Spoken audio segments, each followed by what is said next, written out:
Section 1. All persons born or naturalized in the United States, and subject to the jurisdiction thereof, are citizens of the United States and of the state wherein they reside. No state shall make or enforce any law which shall abridge the privileges or immunities of citizens of the United States, nor shall any state deprive any person of life, liberty, or property, without due process of law, nor deny to any person within its jurisdiction the equal protection of the laws.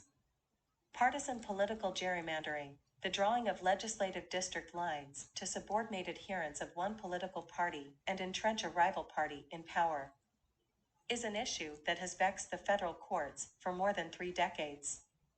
Prior to the 1960s, the Supreme Court had determined that challenges to redistricting plans presented non-justiciable political questions that were most appropriately addressed by the political branches of government, not the judiciary.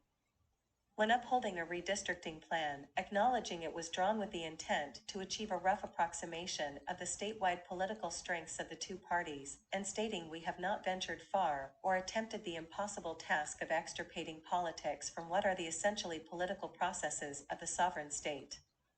In 1962, the Supreme Court held in the landmark ruling of Baker v. Carr that a constitutional challenge to a redistricting plan is justiciable, identifying factors for determining when a case presents a non-justiciable political question, including a lack of judicially discoverable and manageable standard for resolving it. Characterizing the case, which involved state legislative districting, as one that presents the court with what is beyond its competence to grant, because the issue is of a peculiarly political nature and therefore does not meet with judicial determination. In the years that followed, invalidating redistricting maps on equal protection grounds for other reasons, inequality of population among districts, or racial gerrymandering. The court did not nullify a map based on a determination of partisan gerrymandering.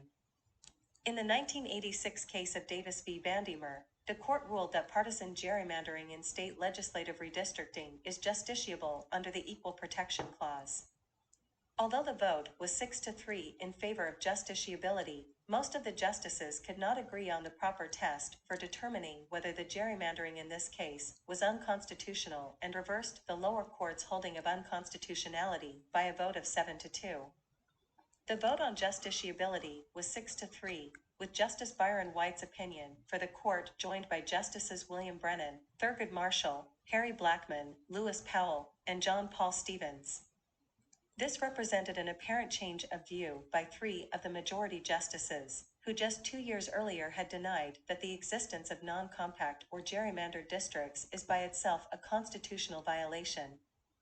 Dissenting from denial of stay in challenge to district court's rejection of a remedial districting plan on the basis that it contained an intentional gerrymander. Hence, as a result of Bandemer, the court left open the possibility that claims of unconstitutional partisan gerrymandering could be judicially reviewable, but did not ascertain a discernible and manageable standard for adjudicating such claims. Only Justices Lewis Powell and John Paul Stevens viewed the Indiana redistricting plan as void. Justice Byron White, joined by Justices William Brennan, Thurgood Marshall, and Harry Blackmun, thought the record inadequate to demonstrate continuing discriminatory impact, and Justice Sandra Day O'Connor, joined by Chief Justice Warren Burger and Justice William Rehnquist, would have ruled that partisan gerrymandering is a non-justiciable political question not susceptible to manageable judicial standards. Similarly, following Bandemer, the Supreme Court could not reach a consensus for several years on the proper test for adjudicating claims of unconstitutional partisan gerrymandering. First, in the 2004 ruling, a 4-justice plurality would have overturned Bandemer to hold that political gerrymandering claims are non-justiciable, agreeing with the district court in this case that to establish an equal protection violation, plaintiffs needed to prove both intentional discrimination against an identifiable political group and an actual discriminatory effect on that group.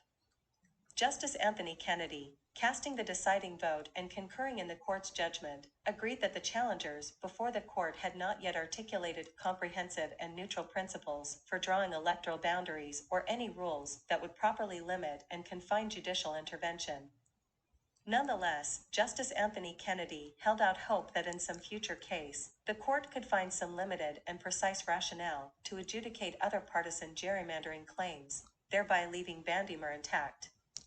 In 2006, in League of United Latin American Citizens v. Perry, a splintered court again failed to adopt a standard for adjudicating political gerrymandering claims, but did not overrule Bandemer by deciding such claims were nonjusticiable. Likewise, in 2018, the court considered claims of partisan gerrymandering, but ultimately issued narrow rulings on procedural grounds specific to those cases, rejecting proposed test for adjudicating partisan gerrymandering claims, agreeing that the proposed test was not a reliable standard for adjudicating partisan gerrymandering claims, arguing that claims of unconstitutional partisan gerrymandering are non-justiciable.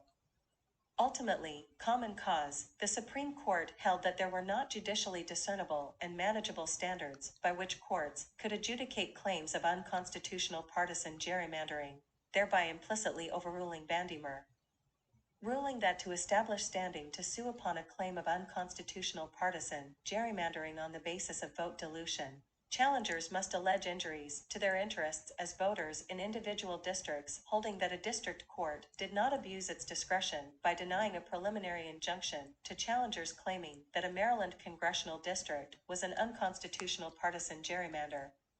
According to the court, the federal courts are not equipped to apportion political power as a matter of fairness, and it is not even clear what fairness looks like in this context. As a result of Rucho, claims of unconstitutional partisan gerrymandering are not subject to federal court review because they present non-justiciable political questions. Writing for the court, Chief Justice John Roberts acknowledged that excessive partisan gerrymandering reasonably seems unjust, stressing that the ruling does not condone it, but reiterated that the framers gave Congress the power to do something about partisan gerrymandering in the Elections Clause.